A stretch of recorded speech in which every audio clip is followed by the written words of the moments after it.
daddy cry and curse at the wind.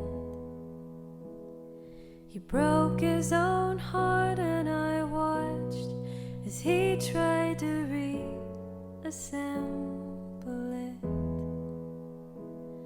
And my mama swore that she would never let herself forget. And that was the day that I promised I'd never sing of love if it does not exist. Darling, you are the only exception. You are the only exception. You are the only exception. You are the only exception.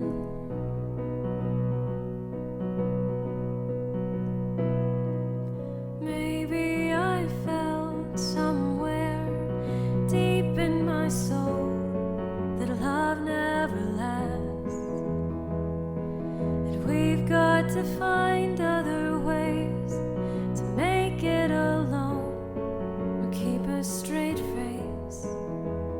And I've always lived like this, keeping a comfortable distance.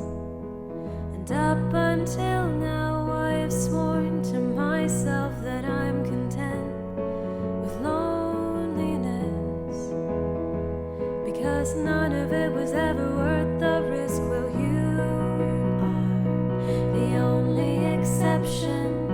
You are the only exception. You are the only exception. You are the only exception.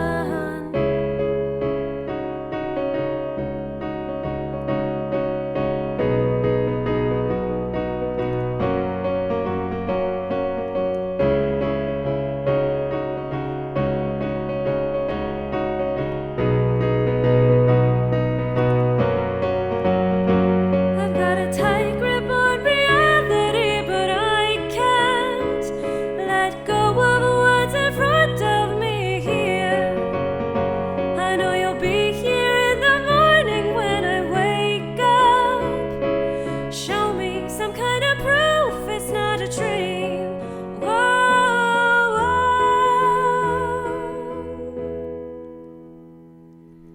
You are the only exception.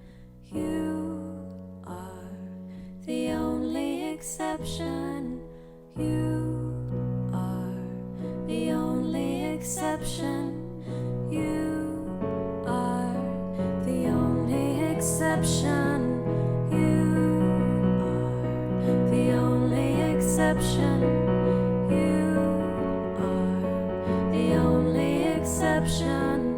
You are the only exception. You are the only exception. And I'm on my way to believing. Oh, and I'm on my way to believing.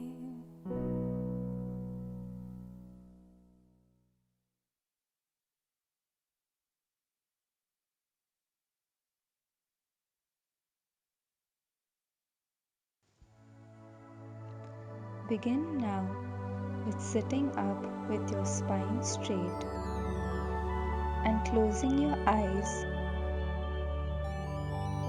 As you take this posture, allow your body to be alert and erect,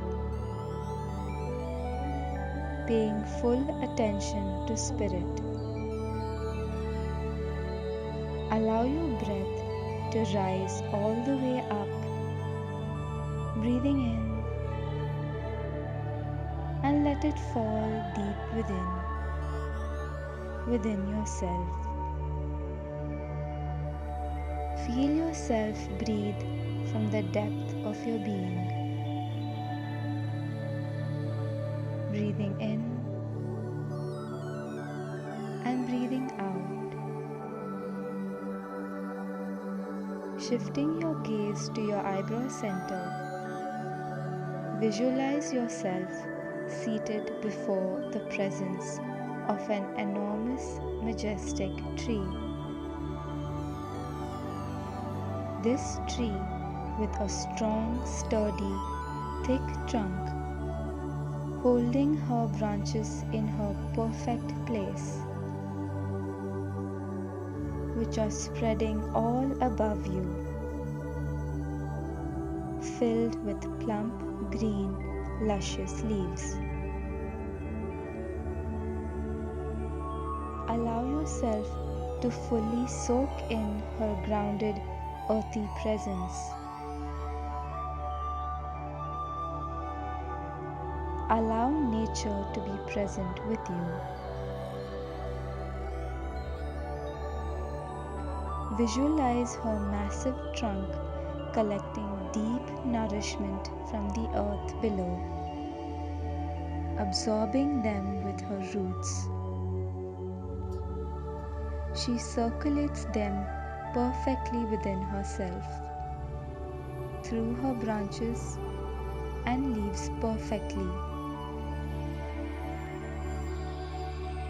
Witness her blooming into her fullness now. Each beautiful petal flowering perfectly, perfectly loved and full. This is Divine Mother's physical manifestation for you. See all this nourishment, all of her eternal nurturing love radiate and flow from her roots, below you and from the branches above you, engulfing you completely in her sweet, loving embrace.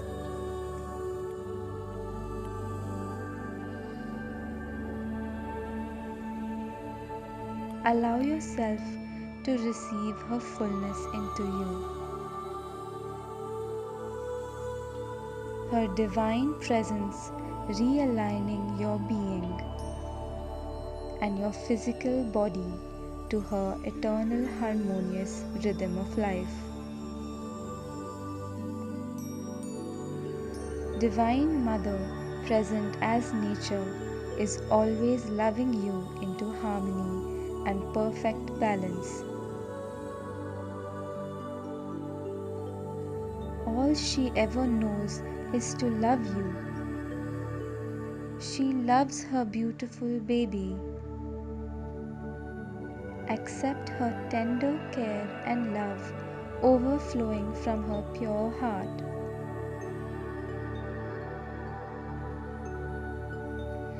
Just by being yourself right now, you are enough to be loved by her. You deserve to be loved completely. You deserve to be loved unconditionally.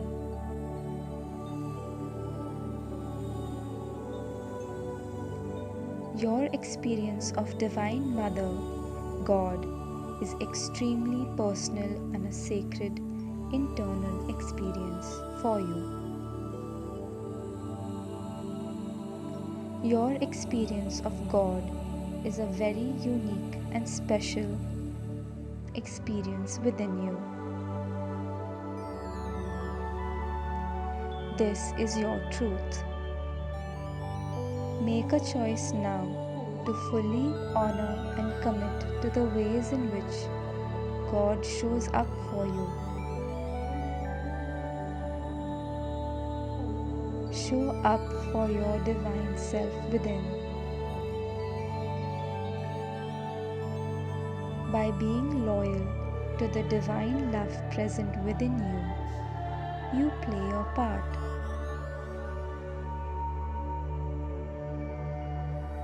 Just like Divine Mother being embodied in this magnificent divine tree,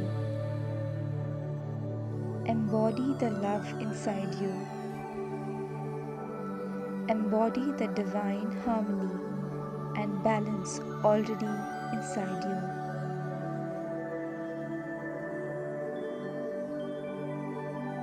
With this reassurance that you are spirit embodied, that God is the truth grounded in your reality. Breathing in Divine Mother's healing for you into your sweet self, letting them naturally grow deep roots within you, grounding you into her peace.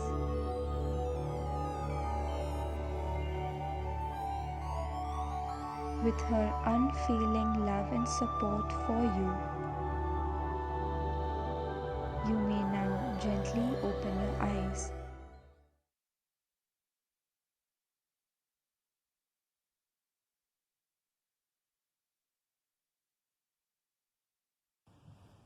Hi everyone, I'm Charles. And I am Ocean, and we are twin flames in harmonious union, and we're going to be doing the Sunday service card pulling for you guys. So the deck that I'm going to be using is Angel Blessings. It's a beautiful deck. All right, and the first card is Prosperity. And Fortunata is the angel of prosperity. So prosperity is something that we can all have. And I know that we, sometimes our own limitations and beliefs can make it hard for us to receive the unlimited abundance that we all deserve, that God wants us to have. And it's so important to know that, and that you can receive your abundance, and you can have your abundance. You can have everything that you desire that is part of your divine plan in life. And you see this angel just with all these beautiful coins just spilling out. And so in such a crazy time right now, what's going on in the world, and everyone just kind of, freaking out financially, you can always go to God and trust God to guide you into the path of prosperity so you can receive that and have that. And God is always there and will guide you perfectly into what you truly deserve. And so the next card, I'm going to hold that one up, is Vibration. And so this goes hand in hand with prosperity. So in order to receive your prosperity, you have to vibe into that vibration. In order to receive that, it's a vibration, and you have to feel into that. And just like our emotions are vibrations. They give off vibrations. And it's all part of manifesting what we desire in our reality, is vibing into the energy and allowing ourselves to flow and ebb and flow with that current. So the message is here to vibe into the frequency of prosperity so you can receive it. And vibration also has a lot to do with feeling your feelings and going deeper with those feelings, even the feelings that don't feel so good, in order to get past them and heal them so you can receive what you desire, what you truly deserve, your unlimited prosperity. You have to work through those bad feelings so you can come through on the other side and receive all that good. And so that is the message. Prosperity. Actually, I'm holding them backwards. Prosperity and vibration. It is safe to flow into the vibration of prosperity. And God wants us to be successful and to have that abundance that we all deserve. That's part of our life purpose and our plan. Absolutely.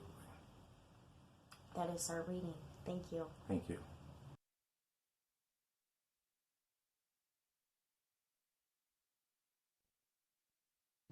Hi, it's Lacey with the Church of Union, and today I'm going to be presenting you a divine dish meal from start to finish that I'm going to be making for myself. It's going to be a roast beef wrap with pear and goat cheese, as well as a salad with mandarin and a little bit of nuts. So stay tuned. Okay, so you want to be prepared. And here's my romaine lettuce that's ready to be processed, my tomato ready to be sliced, and my pear ready to be sliced. And there's my mandarin orange over to the side there.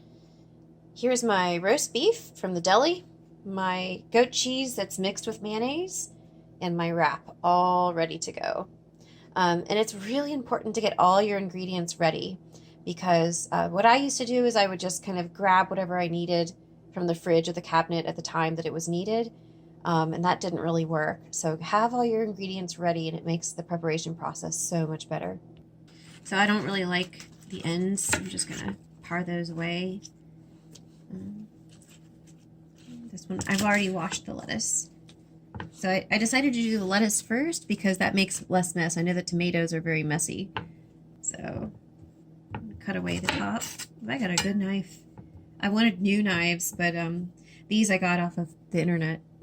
I wanted to shop for like really, really good knives. I want to invest in some knives. All right, so I've already washed the pear. I'm going to core it. Put that where you can see it. Okay.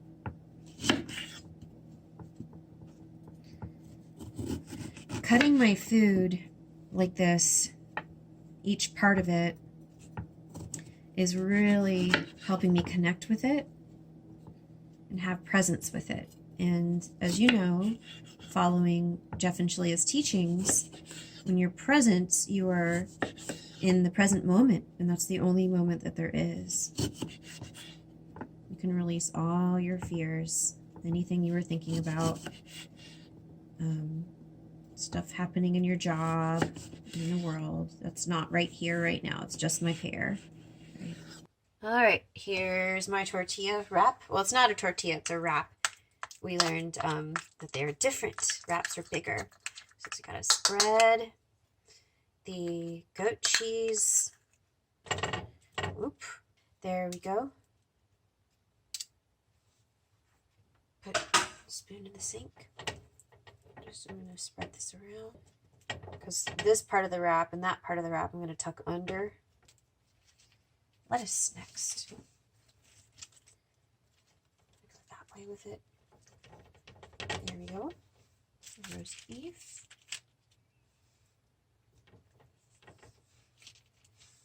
I've got to remember that I'm saving room on the ends to tuck it. My tomato, I'm glad I made 3 little slices here. And my pears. I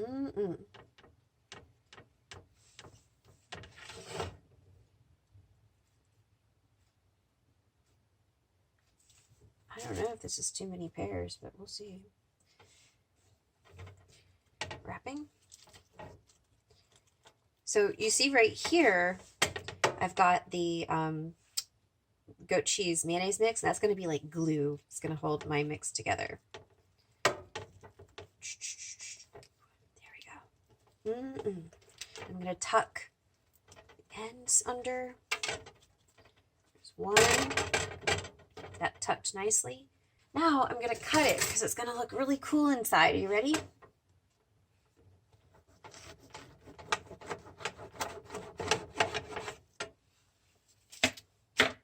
Okay. Can you see that? All right. So next is the salad. So I went ahead and made the salad, and this is my final product, and I'm going to eat it with you. I am at my place at the table and ready to eat, and I just wanted to share that ever since I started Divine Dish, I've really taken time to just be with my food. So from the kitchen to the table, I'm sensing my food. I'm feeling it. I'm smelling it. I'm noticing how it tastes. And so I put my cell phone to the side. I don't eat in front of my computer anymore. And I just experience my food and all of the flavors, the intricities of each flavor that each part of the food brings to me.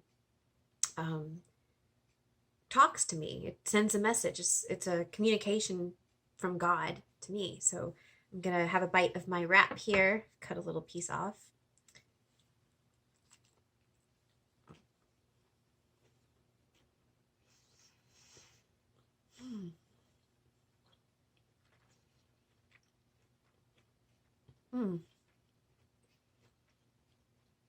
That is perfect. That's the goat cheese with the pears, perfect combination in the roast beef.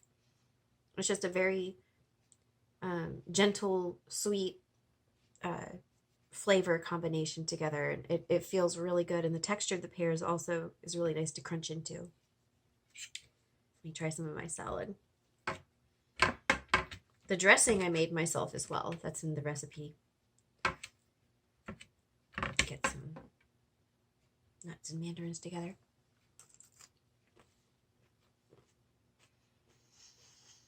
You know, I'm not much of a salad person.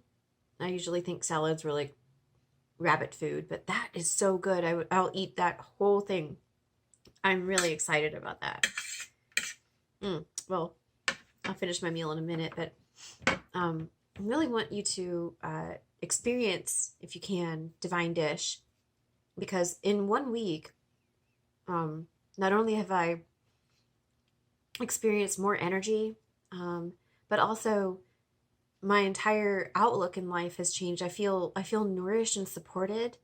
I didn't realize that I was, in some ways starving because I always was anxious about food. But in my harmonious union, it's really brought me and Josh closer.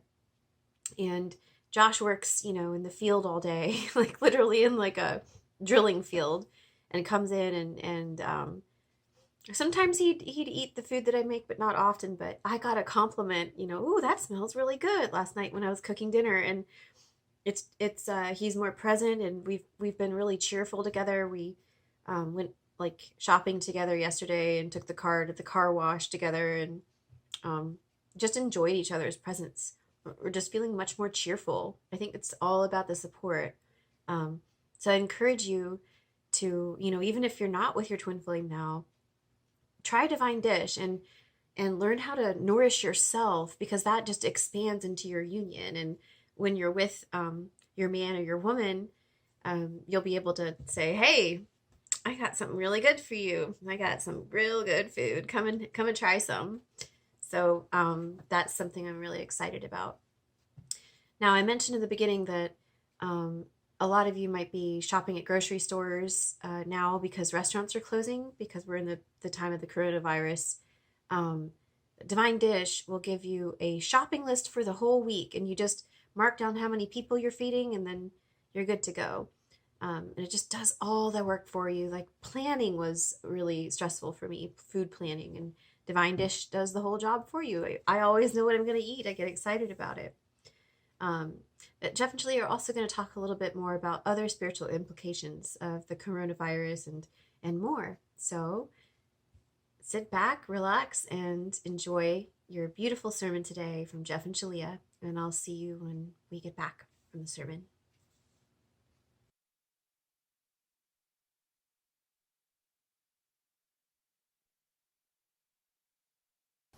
Hi, I'm Jeff. And I'm Shaleia. Welcome back to another wonderful Church of Union Sunday service.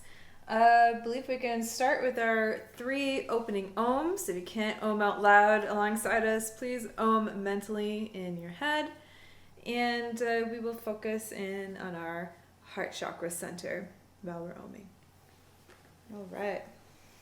And take a deep breath in.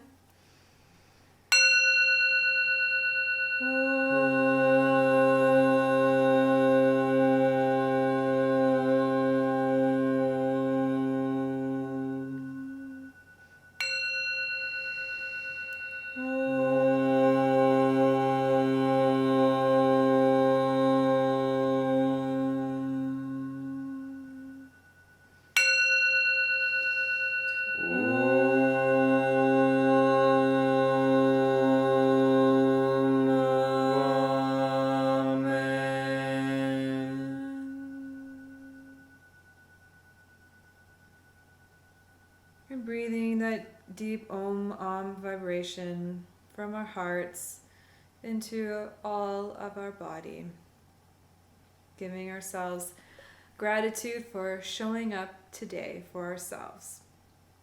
We may begin with our opening prayer. Very good. Follow along in your heart or aloud, whatever suits you.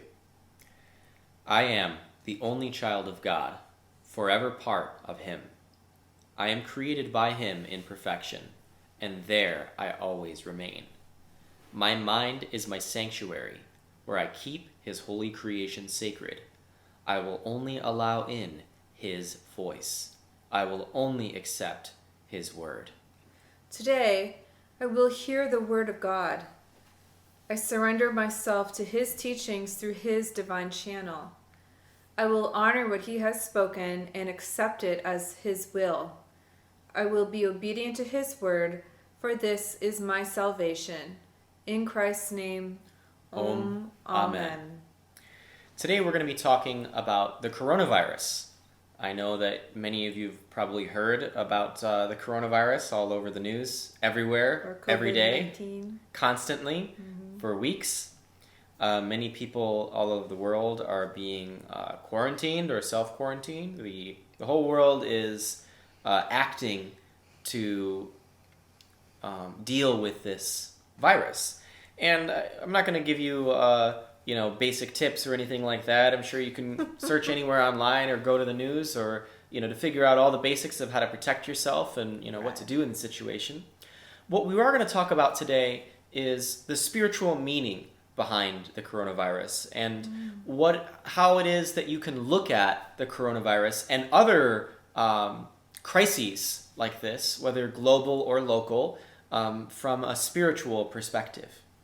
So we hope that this sermon is very timely and also timeless, being something that you can revisit during any crisis that the world is going through, and there will be more. So the first thing about the coronavirus is absolutely not to be afraid of it. Fear, a fear response or a fear reaction to any situation, crisis or otherwise, is the worst reaction you can possibly have, because the response in terms of fear means that you are separate from your good and that this has the power to control you, to do what it will and wishes with you.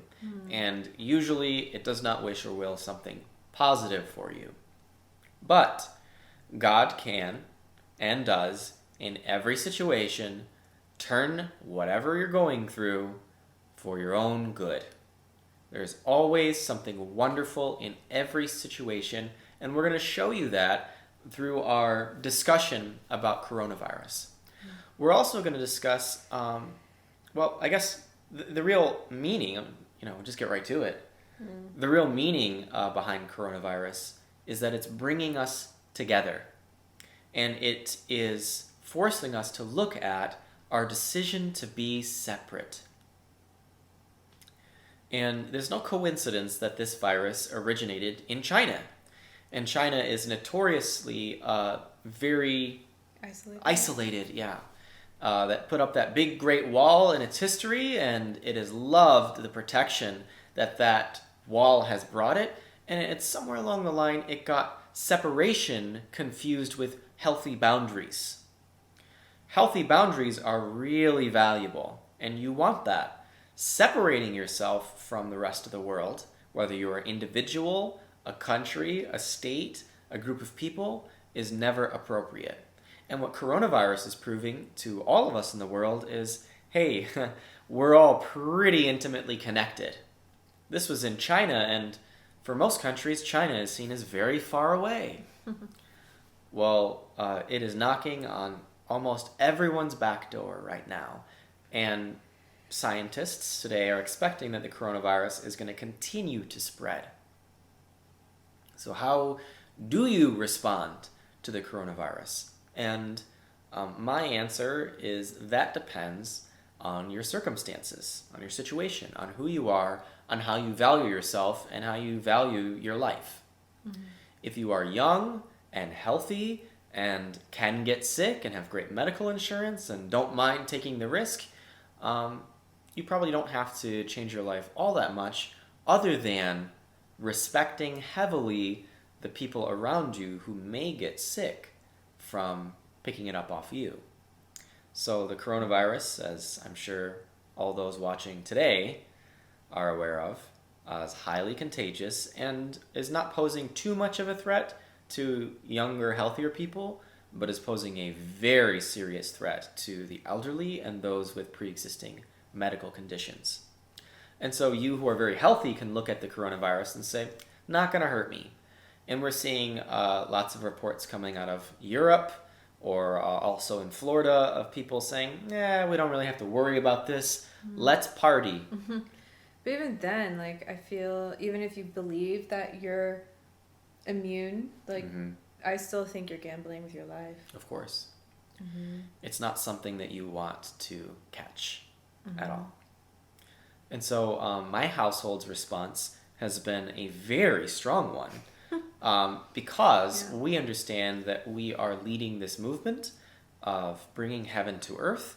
And not that we can't get sick or, we work from home, so we're probably not going to infect anyone, but we can't take a risk that we would slow this movement down at all by getting sick. Because we know that our job is to serve you with all this wonderful stuff that we're bringing. And we don't want to slow at all the pace of the good that we're bringing to you. We don't want to diminish in any way the gift that we're sharing. And in reality, we very deeply share this gift that we have and that we are. And this is, the real center of all life purpose is God gave you everything. And that the everything that he gave you is you. And so you can never be taken away from you. And this is, what we're talking about right now in our personal response to the coronavirus is valuing ourselves and valuing God and the gift that he gave us perfectly. So our household is already, before anyone else, there's only 27 cases in our county of coronavirus. To date. As of yesterday. Yeah. But coronavirus cases in the United States increased by 40% in one day. So it's pretty significant. These are pretty powerful numbers, and this is something that you definitely want to respect. And don't worry, we'll get more spiritual as we go, but we do need to lay some foundation here. I know, because we have a global audience, Italy also had a severe hit. Oh, yeah. All over the world.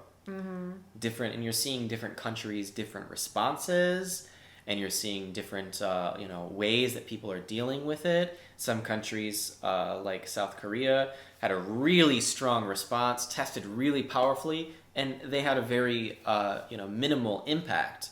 Or countries like Italy didn't take it as seriously, and also their culture is very intimate and close, and so it's being passed around very quickly. Yeah, 500 deaths in 24 hours. Yeah, and these are statistics upon shooting this sermon, and we're certain they will change as things go on. So our household's response to the coronavirus is that we're already wearing protective masks. In going out to get groceries. We're not leaving the house for any reason except to get essential supplies. We're blessed that we already work from home. And we have a cleaning system of, we got like a 3-bucket cleaning system to clean our groceries before we bring them into the house. And we are cleaning the clothes that we wore and disinfecting everything before, returning to the house, which is a clean zone. We're also keeping up on cleaning heavily, even details like recovering the mail is being disinfected. So any opportunity for the coronavirus to come and get into our home, we have a very clear boundary, like the Great Wall of China. What we're not doing is isolating ourselves from the world. We're not stopping work. We're not failing to connect with people. We're not failing to love people. We're not failing to, be with people, in love spiritually and in our presence. We're continuing the work of the day in any way we can. And at the same time, we are not opening ourselves up to any chance of getting the coronavirus and allowing it to continue. So let's talk about the kind of karma around the coronavirus and why it happened. And I think, we've already kind of stated it and hinted at it, but it will state it explicitly. The coronavirus is the Earth's karma. If you understand the law of cause and effect or the law of attraction, everything that's happening to you is a result of your karma, your choices, just cause and effect. And the coronavirus is a spiritual result of the world's choice to remain separate from one another. And how funny is it that the coronavirus is causing us all to go into self-quarantine and be separated from one another? Well, look at that. Your wish is granted. You wanted to be separate from everyone else. And countries are closing their borders. They're separating themselves from one another. The country I'm from, the United States, has just closed its border to Canada, which is the country next to the United States. And we're typically very friendly with one another, and we pass freely, and goods are allowed to travel, but people aren't allowed to travel back and forth unless it's essential business for very essential reasons. So the borders have been closed. And so, flights are, not going so well. So our world is shutting down and becoming separate from one another. And everyone will tell you, of course, this is temporary. But this is a result of a wish the world has to be separate. But let's look at the reality of what's happening. Just because our bodies are separated from one another, we're seeing things like a video that came out of Italy where everyone went out on their balconies in the streets of, I think it was Milan, a big city in Italy, where everyone was singing from their balconies together. Everyone came out on their balconies and was singing, and an Italian later in a video said everyone was singing their own song, but somehow it was the same song together. And it felt spiritually, it was spiritually a cry from Italians saying, we want to be together. We want to be as one. We want to be close to one another. We don't want to be separated like this. Mm-hmm. We don't like this separation. Doesn't feel good. It feels good to be close. But those who are denying the discipline and are going out and partying and going to bars and throwing end of the world apocalypse parties with tons of people and drinking, these are people that are denying the reality of the coronavirus. And while they're feeling a sort of physical closeness, they're actually perpetuating the separation that the virus brings. They're perpetuating the virus. And actually we're seeing statistics today, and by the time that this sermon gets launched in a couple days, these statistics very well may change. This is a very rapidly evolving crisis. But we're seeing that young people are one of the most affected and hospitalized groups today, because we're hearing reports that young people aren't taking this as seriously because they feel that they are immune to it, which is not the case. So you can't look at a crisis and say, I'm not going to take part in the reality of this. I'm not going to be disciplined by it. I'm going to ignore it and do what I want. And that's not the way. You have to honor what the world is going through, and you can either go through it with the rest of the world together now and do what our very smart officials are saying, our health officials are saying, which is limit contact, have very good hygiene, don't be going out for non-essential purposes. You have to listen to the officials here because they are seeing things from a higher perspective and are providing for you what is in your best and highest interest so that you can go back to life as usual. Because of all the information. Right, they have the best information and you want to listen to them. Mm-hmm. So I'm sure you've heard all of this, but this is important spiritual foundation so we can get to the, more woo-woo stuff. Everybody likes the woo-woo. We all like the woo-woo stuff. It's good. For years I have pushed against the woo-woo.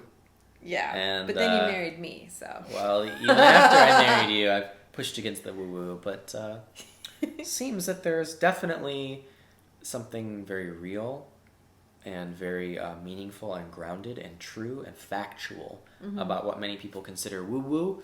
And it's not that my wife has, swept me over to the woo-woo train. It's that I have been investigating this for quite some time. I remember you didn't believe in unicorns, and then now you believe in unicorns. I've been outed. Yes. We'll leave that one a mystery for now. We'll leave that one a mystery for now, but hint. There are no unicorns walking the earth. Sri Yukteswar mentioned it. Right, no, they're not physical, of course. They're in the astral realm. Astral. The next body up. So anyway, back to the coronavirus. You want to be a part of this because it's something the whole world is going through. And you can be a miscreant and be pushing against, and then the world will come and set you straight, and it won't be pleasant for you. Or you can be part of the solution. Mm-hmm. And the solution is what the officials are saying. It's no secret, and we all have to do our part. But what does this mean spiritually?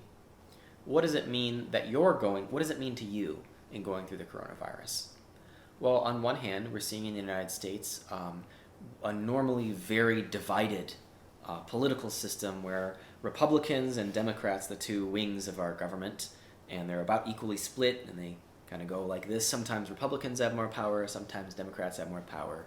They don't know they're two wings of the same eagle that is the American government. And they represent two different viewpoints of conservative or liberal, and they sort of, it all kinds of balances itself out. Mm-hmm. Normally they're always at war and very contentious and fighting, and no, we're not going to do that, and we'll shut the government down. We're not going to agree here. This is crazy. And eventually, they begrudgingly find some sort of balance after a lot of very stressful politicking. Mm-hmm.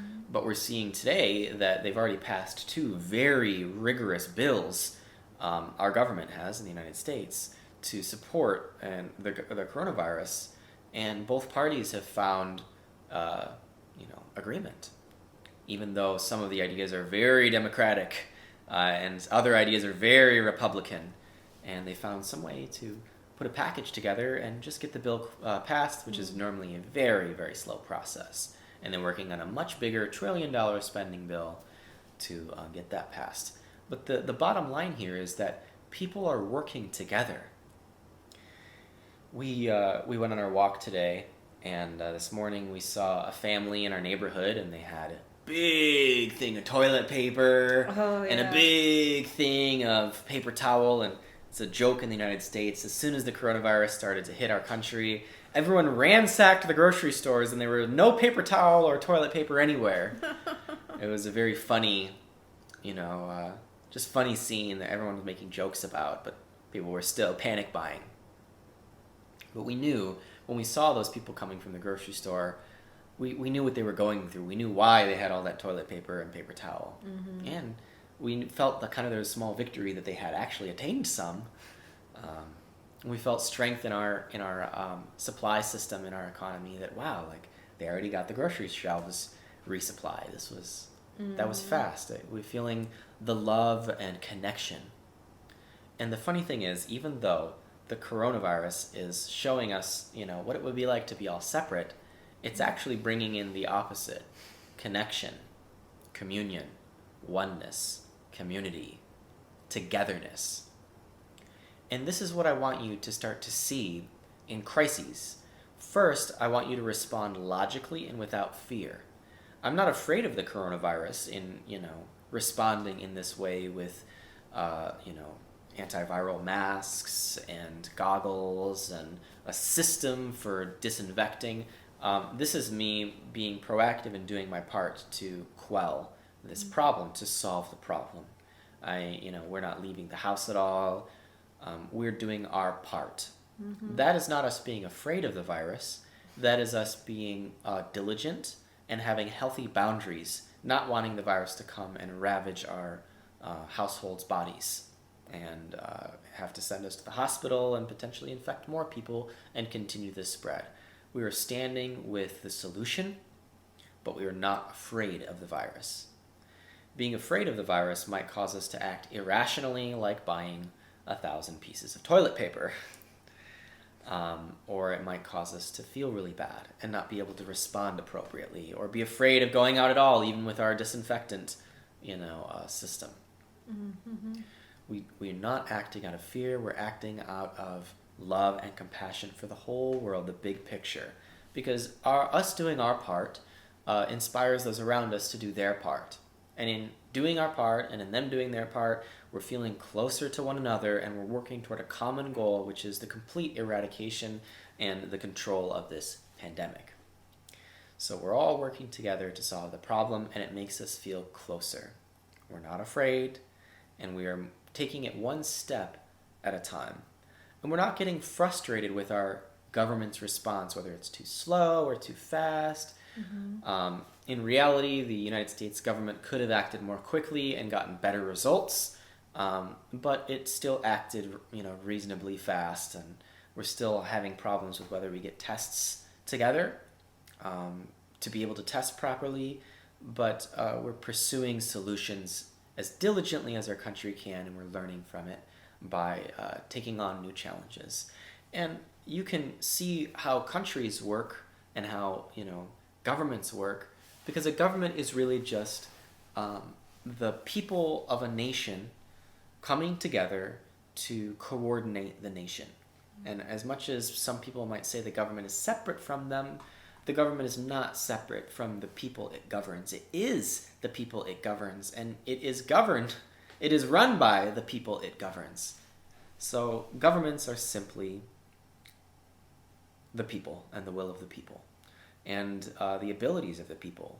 And hopefully in most countries, some of the best people are at the highest positions of authority. And there's usually a pretty good vetting process in most countries to put people in the government power and to put new people and keep people in the government power. So we're not going to be afraid of our own government, and we're not going to be angry at it, although we can see where we would like improvement in the government systems. Well, me personally, I would have liked to see a much quicker response in the government's, quarantining and actually taking seriously this virus. And I simply hold that position in my heart, and that's enough, actually. Because I am part of the people, and it is my will as a member of this nation, a member of my state, a member of my global community, that actually becomes manifest in the government. If you're angry or afraid, then that is what becomes manifest in the government of your day. And this isn't, I want it to be, a happy government, and suddenly today it's a happy government. It's not an erratic thing. It's over a long period of time. And so if you want to actually have an impact on your government, on your world, you must hold a vibrational position within yourself. And you say, I'm okay with this, I'm not comfortable with this, but I'm not going to fight anything. I am comfortable with, these sets of ideas, and I'm not comfortable with these sets. And the more well-researched your position, the more logical, the more you get clear into your heart, the more powerful your position, and the more powerful your vibration in changing the world. And this is how each one of us can change the world, just from where we are. Lots of subjects being breached very quickly, but my purpose here is to educate you on the bigger picture here, and so that you can see these global situations from an enlightened perspective and a peaceful perspective. There's nothing you could have done to have prevented coronavirus from happening. This was a global phenomenon. You can't blame China. It's not their fault. Now, you can see that maybe China, it seems like right now that it came from humans consuming bats and having very poor hygienic standards around that, where it sounds like an infected bat with the coronavirus got butchered in the marketplace, and that person then was probably not wearing gloves, then went and touched their nose or their mouth or their eyes and contracted the first case, patient 0, of coronavirus. This is very clearly inappropriate health standards that need to be changed, but you can't get angry at China. You must understand where they're coming from. And let me educate you a little bit on that. 1 or 2 generations ago, the vast majority of Chinese citizens were in destitution and extreme poverty. I remember when I was a very young child, there was a saying that said, "Eat your vegetables. There are starving children in China who don't get to eat at all." And that's not the case today. China is a very rich and powerful country, which has brought hundreds of millions of its citizens out of poverty. But remember that changing the financial situation of an entire nation doesn't happen overnight, and there are still long ingrained customs and things that have been okay that haven't yet had the opportunity to change. So you can't look at China and say, "Oh, you're very dirty and you're less than and you deserve to be punished for this." You need to look at China with compassion and say, "I have great compassion for you as a nation because you have experienced such abysmal poverty for so long. And I have great compassion for you as you climb out of poverty into a greater riches and power in the world. And I can see that you aren't all the way there yet. And, the world's appropriate response should be to help them get their, health department sort of systems in order that this sort of violation doesn't happen again, not just in China, but anywhere in the world." Mm-hmm. So you can see that compassion is the appropriate response. You can't do anything about what's happened. So there's no need to be worried about it or fret it. You can't do anything about whether the coronavirus is here. It's here, and you must respond appropriately and lovingly with loving boundaries to it. So we can see that because of the world's desire for separation, it got it. But look how tiny it is. Look how meaningless. So what that you're quarantined alone in your house? You have the internet. I just heard reports that internet usage of WhatsApp and Facebook and the like has more than doubled since the coronavirus has happened. Oh, wow, I bet. And we're not even currently under a full global quarantine yet. Yeah. It's mostly voluntary. Mm-hmm. So it's going to bring us all closer together. There's having a lot of impacts on our economy, feeling like, it's been so good for so long, it's probably going to be bad, and our stock markets are in free fall and going all over the place. But we're going to find that we're all going to get through this together. Yeah. And that when we get through it, our economy is going to be stronger than ever before, and we can and we will continue to grow our global economies, grow and expand our global prosperity, and there's no limit to the prosperity that we can experience and enjoy as one global nation. I think this has opened up creative thinking around the economy because people are staying home and a lot of people can work from home, or maybe positions will be created so you can work at home, or we were talking about that. Our road systems are significantly less pressured, so it's not crazy traffic like normal. And less on the tax spenders too. Tax money. Less pressure means less cost. Yeah. You don't need as many office buildings if everyone's working from home. Businesses can act more profitably, just like our church. If our church was physical, we would probably not be able to meet right now for service. No sermon. Yeah, no sermon. But because we're digital, we are already prepared for this sort of thing. Mm-hmm. And we're very blessed that our service can continue. So we're coming to the end of our sermon today. Is there anything else that you'd like to share, Shaleia?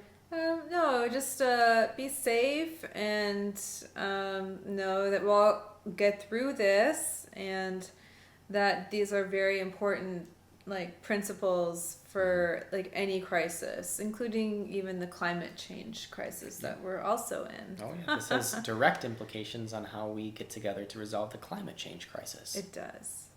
Yeah. Very Well, good. we can close off. We do our 3 ohms, or we closing? We do our closing prayer first. Okay. I'm so excited to ohm. Yeah, but we gotta Very good. follow protocol. Follow along aloud or in your heart, please. Mm-hmm. Father, I accept your word into my heart. I will honor your will in my life and will follow you without hesitation anywhere you ask. I know you guide me into your heart where I belong. I accept that you are everywhere and your teaching is in all things. God, I know you provide me with clarity in this teaching of union that I may be forever in union with you. I accept that you are in me as you are in my brother. I will not deny my brother your word and will share your teaching with him in any way you ask and only as you ask. For when I share my salvation with him, I fully claim my salvation and return to you with him. In Christ's name, Amen. Speaking this prayer in your heart means that you have accepted that you are on the path to awakening to your true divine nature. This is what it means to be a unionist. Follow the teachings of union with God wherever you find them and purify your consciousness into perfect union with your Creator. Let's Om. Let's Om.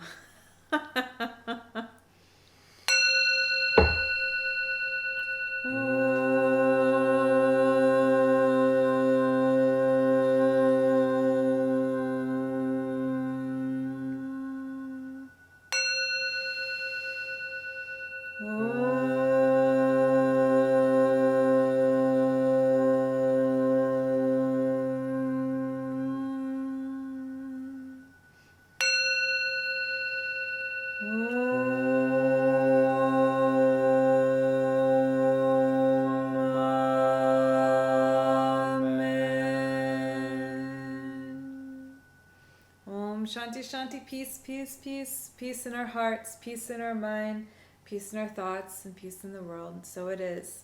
Blessed be and namaste. We will see you next week. Namaste.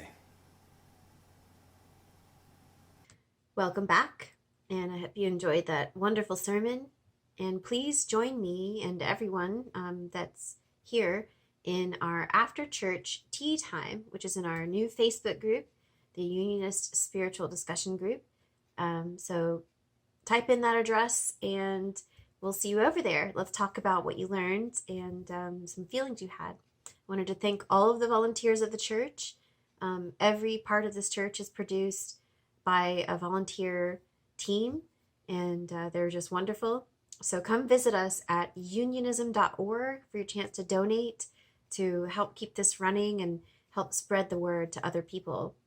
And visit our Facebook page and like it, and come see you're on our YouTube channel if you're watching this on live with us, or you might be watching it curated on our website. But subscribe to our YouTube channel so that you can be in the discussion at church. It's like you get to whisper to your friend in the pew when people are commenting as the service goes on, and you're the first to see the latest message for the week. Thank you so much, Jeff and Shaleia, for always supporting us and for always expanding love and giving us more. So thank you so much, and we will see you next week.